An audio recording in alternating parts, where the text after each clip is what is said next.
Hi friends, welcome to my YouTube channel science for railways. ఈరోజు మనం RRB group బికి సంబంధించి 3rd ఫిబ్రవరి రోజు జరిగిన సెకండ్ షిఫ్ట్ పేపర్లోని క్వశ్చన్స్ ఏమొచ్చాయో మనం చూద్దాం. సో షిఫ్ట్ 2లో కూడా క్వశ్చన్స్ అన్నీ కూడా చాలా మోడరేట్గానే వచ్చాయి. సో అన్ని క్వశ్చన్స్ ఆన్సర్ చేసే విధంగానే ఉన్నాయి.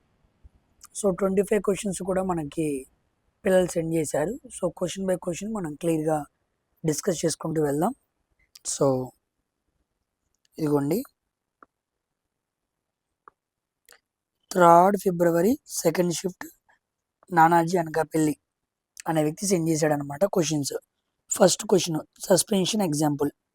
సస్పెన్షన్ అంటే మనకు తెలిసింది కదా, నీటిలో బాగా కరగలేదు అనుకోండి, ఒక సొల్యూట్ సాల్వెంట్లో బాగా కరగకపోతే అది సస్పెన్షన్కి example. Next, lead oxide and hydrogen which reactant has oxidation అన్నాడు. ఇవి ఇద్దరు ముగ్గురు సెండ్ చేశారు. ఈ క్వశ్చన్ మనకి ఇక్కడ క్లారిటీగా అర్థం కాకపోయినా నెక్స్ట్ నేను మీకు ఇంకో నెక్స్ట్ స్లైడ్ చూపిస్తాను, అక్కడ క్లియర్గా అర్థమైంది. Next, velocity time graph is curved. Velocity time graph కర్వ్గా ఉందనుకోండి, అది ఏ యూనిఫామ్కి example? Non uniform acceleration. Non uniform acceleration example అనమాట. అంటే గ్రాఫ్ ఇలా ఉంటుంది, ఇది వెలాసిటీ, ఇది టైము, ఇలా కిందకి పడిపోవడం కానీ, ఇది వెలాసిటీ, ఇది టైము, ఇలా పెరిగిపోవడం కానీ ఉంటుంది అనమాట. ఇలా ఉంటే మనం దాన్ని నాన్ యూనిఫామ్ అంటాం. సో ఈ క్వశ్చన్కి నాన్ యూనిఫామ్ యాక్సలరేషన్ అనేది answer. Acceleration due to gravity on earth is double then G on the planet అన్నాడు. Acceleration due to gravity on the earth double then G అన్న. ఈ క్వశ్చన్ చాలా clarity లేదు. Negative work example అన్నాడు. So W equal to FS cos theta. Negative work అంటే 180 degrees పెడతాం, అంటే force ఈ డైరెక్షన్లో, డిస్ప్లేస్మెంట్ ఈ డైరెక్షన్లో, ఇలా రెండు ఆపోజిట్గా ఉన్నాయి అనుకోండి, అప్పుడు మనం దాన్ని నెగిటివ్ వర్క్గా కన్సిడర్ చేస్తాం. సో కింద ఆప్షన్లో చదవాలి, ఫోర్స్ డిస్ప్లేస్మెంట్ ఏ డైరెక్షన్లో వెళ్తున్నాయని చెప్పాడనే విషయం చూస్తే ఈజీగా నెగిటివ్ వర్క్ని మనం గుర్తుపట్టచ్చు. When external force is not applied what happens. External force apply చేయకపోతే వస్ట్ ఎలా ఉండిద్ది? రెస్ట్ పొజిషన్లోనే ఉండిద్ది. ఓకేనా? సో ఇది మనకి ఇనర్షియా గురించి అడిగి ఉండొచ్చు. నెక్స్ట్, పిహెచ్ వాల్యూస్ ఇచ్చి మ్యాచింగ్ అడిగాడు. సో పిహెచ్ వాల్యూస్ ఒక పక్కన, అటు కాంపౌండ్స్ ఇచ్చి మ్యాచింగ్ అడిగాడు. ఎవాపరేషన్ మీద 2 questions like which factor increase of evaporation. Okay, evaporation మీద అడిగిన 2 క్వశ్చన్స్లో ఏం చేశాడంటే, ఎవాపరేషన్ పెరగాలంటే టెంపరేచర్ని ఏం చేయాలి, సర్ఫేస్ ఏరియాని ఏం చేయాలి, హ్యూమిడిటీని ఏం చేయాలి, విండ్ స్పీడ్ని ఏం చేయాలి, ఇలా 4 ఫ్యాక్టర్స్ ఉంటాయి కదా, ఆ 4 కలిపి అడిగాడు. అంటే ఏది ఇంక్రీజ్ అవుతాం, ఏది డిక్రీజ్ చేద్దాం అని ఈ 4 ఫ్యాక్టర్లో ఏదో 2 అడిగాడు. Convex mirror centre of curvature lies in. Convex మిర్రర్కి సెంటర్ ఆఫ్ కర్వేచర్ ఎటు పక్క ఉండిద్ది అన్నాడు. ఇది కాన్కేవ్ మిర్రర్. కాన్వెక్స్ మిర్రర్ ఇలా రాస్తాం, సెంటర్ ఆఫ్ కర్వేచర్ ఈ ఉబ్బెత్తుగా వచ్చిన ప్రాంతానికి ఇటు పక్కన ఉండిద్ది అనమాట. సో మనం ఇక్కడ సీన్ గుర్తుపట్టాలి. ఓకేనా? If the diabetes increase in the body what is caused by. మన బాడీలో డయాబెటీస్ పెరిగితే అన్నాడు. సో ఈ క్వశ్చన్ గురించి తర్వాత వ్యక్తులు బాగా రాశారు, చూద్దాం. Growth hormone based question, okay. Sound based statement question, reasoning ఈజీగా ఉన్నాయి, అర్థమెటిక్ మోడరేట్గా ఉన్నాయి, కరెంట్ అఫైర్స్ జనవరి నుంచి డిసెంబర్ వరకు చదవాలి. ఓకే, ఇదనమాట. ఇది నానాజీ అనకాపల్లి అనే వ్యక్తి చెప్పింది. ఇప్పుడు ఇంకో వ్యక్తి పెట్టింది చూద్దాం, జైదీప్. ఇదిగోండి, జైదీప్ అనే వ్యక్తి క్వశ్చన్ సెండ్ చేశాడు. సెకండ్ షిఫ్ట్ క్వశ్చన్స్ ఇవి కూడా. Atomic number equal to number of protons, first question. Sound chapter నుంచి స్టేట్మెంట్ బేస్డ్ క్వశ్చన్. ఎలాగా? Sound is a transverse waves అన్నాడు. తప్పు, సౌండ్ ట్రాన్స్ఫర్ వేవ్ కాదు. It's required medium for propagation. Yes, కరెక్టే, సౌండ్కి medium కావాలి. ఫస్ట్ తప్పు, second right. Sound is a longitudinal wave.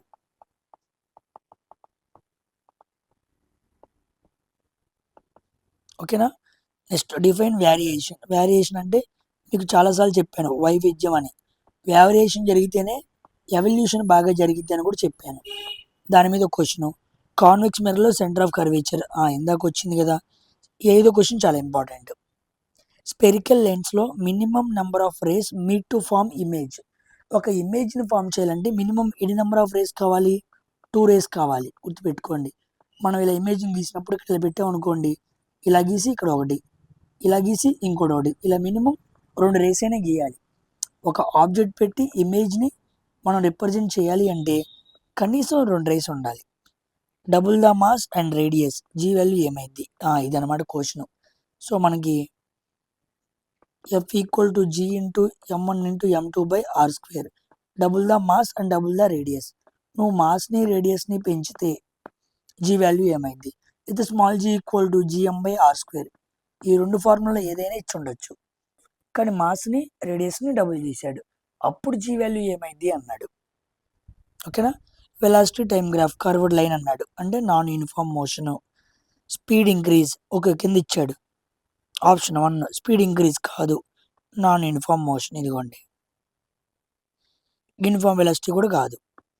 So second ఆప్షనే కరెక్ట్ ఆన్సర్ అవ్వాలన్నమాట. ఎగ్జాంపుల్ ఆఫ్ నెగిటివ్ వర్క్ ఇందాక చెప్పాము, పీబీఓ ప్లస్ H2. ఇది ఇందాక మనం మాట్లాడుకున్నాగా, సరిగ్గా క్లారిటీ లేదని చెప్పా కదా రెండో క్వశ్చన్, ఈ అబ్బాయి రాశాడు చూడండి.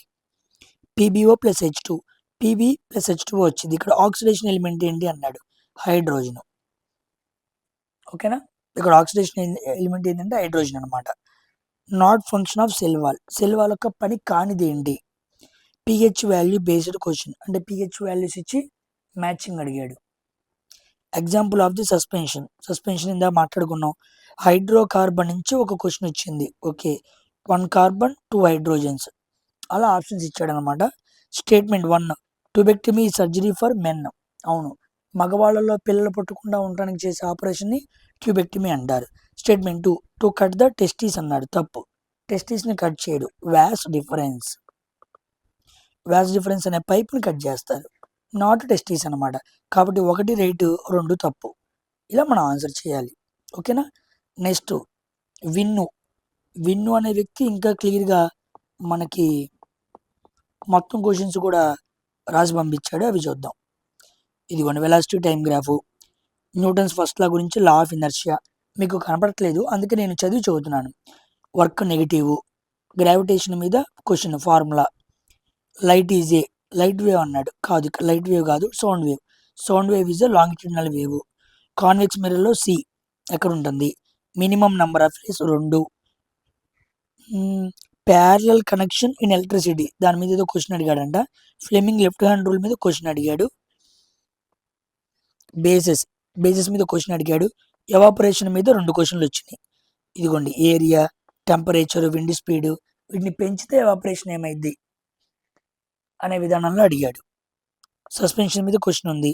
Oxidation element in chemical reaction మాట్లాడుకున్నాక, పీబీహెచ్2 అలాంటి చోట. Atomic number equal to number of protons. Acid base matching అడిగాడు. హోమోజీనస్ సిరీస్, హోమోలాగస్ సిరీస్ అంటే CH2 డిఫరెన్స్ ఉండిద్ది. ఓకేనా, 17 క్వశ్చన్లు. Next variation leads to evolution అనమాట. వేరియేషన్ జరుగుతూ ఉంటేనే, వైవిధ్యం జరుగుతూ ఉంటేనే జీవుల విస్తరణ పెరుగుతూ ఉండిద్ది. ఎపిథీలియల్ టిష్యూ గురించి క్వశ్చన్ అడిగాడు. యానిమల్ టిష్యూస్లో ఎపిథీలియల్ టిష్యూ, మల్టీసిల్లర్ డిఫ్యూజన్ అని రాశాడు. 21 క్వశ్చన్ నాకు అర్థం కాలేదు. సో మల్టీసిల్లర్ డిఫ్యూజన్ దాని మీద ఏదో క్వశ్చన్ని ఫ్రేమ్ చేశాడు. ఓవరీ నుంచి ఫ్రూట్ వచ్చింది రీప్రొడక్షన్లో. థైరాక్సిన్ హార్మోన్ బాగా రిలీజ్ అవ్వాలంటే అయోడిన్ అనే మూలకం కావాలి. ఇన్సులిన్ బాడీలో ఉన్న బ్లడ్ షుగర్ని కంట్రోల్ చేస్తుంది. ఇందా మనం డయాబెటీస్ అని చదివాం కదా, ఇదే క్వశ్చన్ కరెక్ట్ ఎగ్జామ్. స్ట్రాంగ్ బేసా, ఓకే, స్ట్రాంగ్ బేస్ అంటే అడుగుంటాడు. స్ట్రాంగ్ బేస్ అంటే అని చెప్పి ఎగ్జాంపుల్స్ ఇచ్చి ఉంటాడు. మనం చాలాసార్లు మాట్లాడుకున్నాం strong basis, strong acids. So 25 క్వశ్చన్స్లో 25 కూడా పెట్టే విధంగా ఉన్నాయని పిల్లలు చెప్పడం జరిగింది. ఓకేనా. ఓకే, 3 మెన్సురేషన్ క్వశ్చన్స్ ఉన్నాయి. Reasoning 30 out of 30. Current affairs hard to moderate మధ్య ఉన్నాయి. సో సైన్స్ అయితే 25 నుంచి 25 వరకు పెట్టచ్చు. సో ఇదనమాట 3rd ఫిబ్రవరి రోజు జరిగిన సెకండ్ షిఫ్ట్ పేపర్ అనాలిసిస్. కాస్త లేట్గా వచ్చినా సరే క్వశ్చన్స్ అన్ని పిల్లలు రాసి గుర్తుపెట్టుకొని సెండ్ చేయడానికి టైం పట్టింది కాబట్టి కాస్త లేట్ అయిన వీడియో వచ్చింది. కంపల్సరీగా రివిజన్ చేసుకోండి. ఓకేనా. సో నెక్స్ట్ 3rd షిఫ్ట్ అనాలిసిస్లో మనం కలుద్దాం. బాయ్.